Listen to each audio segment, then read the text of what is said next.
ராஷ்டிரபாஷாவோட 4th एसे பார்க்கலாம் पोएमोडது खिलौना कविता सारांश लिखिए कवि परिचय इस कविता के रचयिता श्यामराम शरण गुप्त हैं இந்த கவிதை எழுதியவர் ரचयिता எழுத்தாளர் வந்து श्यामराम शरण गुप्त हैं आपका जन्म ईसाई सन 1895 में सिरगांव में हुआ அவருடைய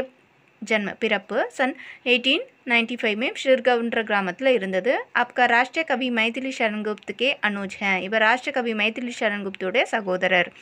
आप राष्ट्रीयता के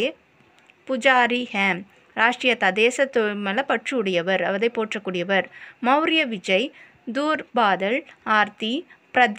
पदार्थिय आदि आपके कविता सारांश இவர் எழுதின படைப்புகள் வந்து मौर्य विजय दूर बादल आरती पदार्थिय आदि வந்து இவருடைய படைப்புகள் பாருங்க इस कविता में बाल मनोविज्ञान का सुंदर परिचय है இந்த கவிதையில் பால் மனோவிஞ்ஞான் அதாவது குழந்தைகளுடைய மனநிலையை ஃபிசிக்கல் சைக்காலஜியை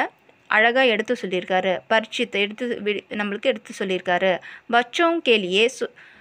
सोने या मिट्टी दोनों बराबर हैं कभी कभी मिट्टी के खिलौना उन्हें सोने के खिलौना की अपेक्षा अधिक प्यारे होते हैं குழந்தைங்களுக்கு வந்து சோனே தங்கத்தாலாயோ மண்ணாலையோ எதாலான பொம்மையாக இருந்தாலும் அவங்க விளையாடுறதுக்கு பிடிச்சிருந்ததுன்னா அவங்க வந்து அதிகமாக அதில் என்ன பண்ணுவாங்க அன்பை வைப்பாங்க அப்படின்னு சொல்கிறாங்க कविता में एक राजकुमार मिट्टी के खिलौना के लिए हट करता है இந்த கவிதையில் ராஜ்குமார் வந்து மண்ணாலான ஒரு பொம்மைக்கு வந்து அடம் பிடிக்கிறாரு जिसके साथ दिन का बच्चा पद में खेल रहा था அந்த நாள் வந்து दिन அதாவது ஏழையோட குழந்தை ஏழை கரீப்னா ஏழை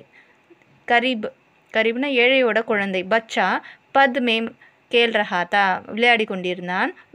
அங்கே விளையாடி கொண்டிருந்தான் उसके खिलौना को लेकर राजकुमार भी खेल रहा था அவருடைய பொம்மையை வச்சுட்டு ராஜ்குமாரும் விளையாடிட்டு இருந்தார் राजकुमार राजमहल वापस आने के बाद भी उसे मिट्टी के खिलौना के लिए हट करता है ராஜ்குமார் வந்து ராஜ்மஹல் அவரோட வீட்டுக்கு திரும்பி வருவார் இல்லையா வாபஸ் திரும்பி வந்த பிறகு அந்த மண்ணாலான பொம்மை வேணும்னு சொல்லிட்டு அடம் பிடிக்கிறாரு दशयाम उन्हों समझाते हैं कि वे उसे सोने के खिलौना देंगे அதை புரிஞ்சுட்டு दशयाम அதாவது வேலைக்காரர்கள் என்ன பண்ணுறாங்க சோனே தங்கத்தாலான பொம்மையை அவங்க தராங்க वे कहते हैं मिट्टी के खिलौना के से सोने का खिलौना अच्छा है மண்ணாலான பொம்மையை விட தங்கத்தாலான பொம்மை நல்லது அப்படின்னு சொல்கிறாங்க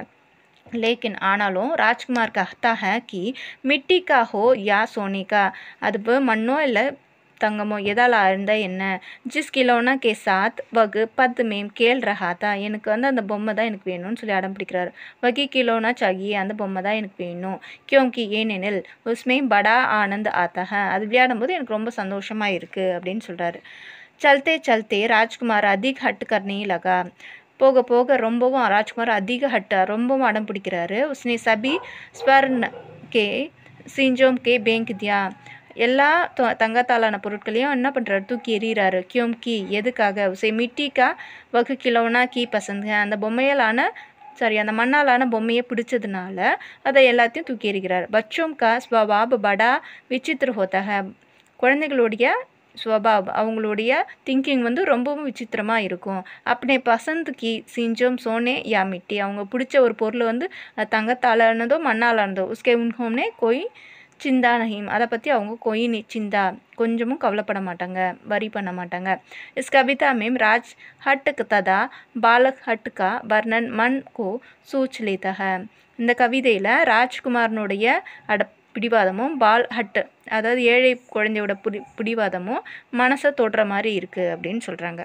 சரிங்களா வீடியோ பிடிச்சிருந்தா லைக் பண்ணுங்கள் சப்ஸ்கிரைப் பண்ணிக்கோங்க நெக்ஸ்ட் கிளாஸ் நெக்ஸ்ட் வீடியோ பார்க்கலாம் தேங்க்யூ